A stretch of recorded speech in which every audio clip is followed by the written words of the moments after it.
55-year-old Nigerian Gani Oyedele has lived in Taiwan for 11 years.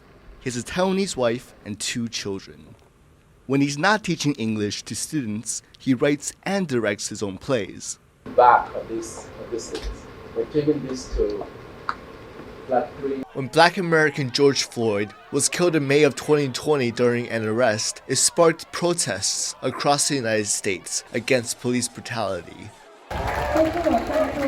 Across the world in Taipei, Oyedele wanted to do his part to raise awareness, organizing a rally to also highlight the racism faced by people in Taiwan. I was in the MRT, I was on the lift with my family once, and this old woman walked in and she was talking to my wife, and my wife was very happy. I was like, get it wrong, guys.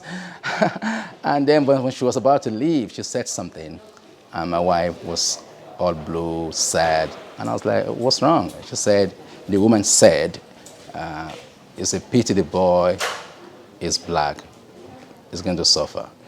That incident led to the birth of the Black Lives Matter movement in Taiwan. They worked to spread information meant to combat prejudice against black people and other minorities.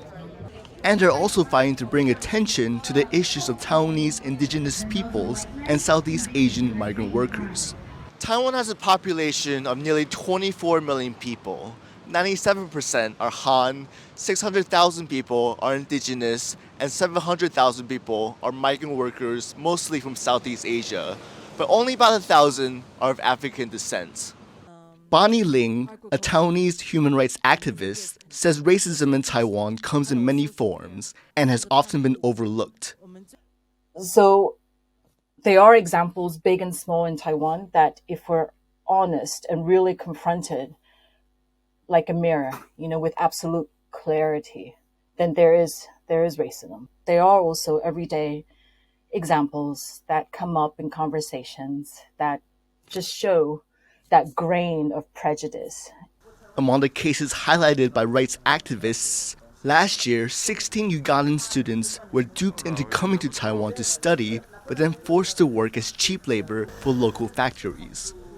During the height of the COVID pandemic, migrant workers were banned from leaving their dormitories, while Taiwanese people were allowed to move freely.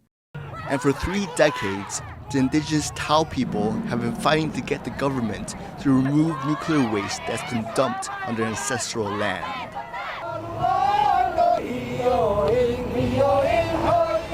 Oyedele says these aren't isolated incidents, but realities that minorities in Taiwan face frequently, and the reason he continues to fight against what he sees as the unspoken racism in Taiwan.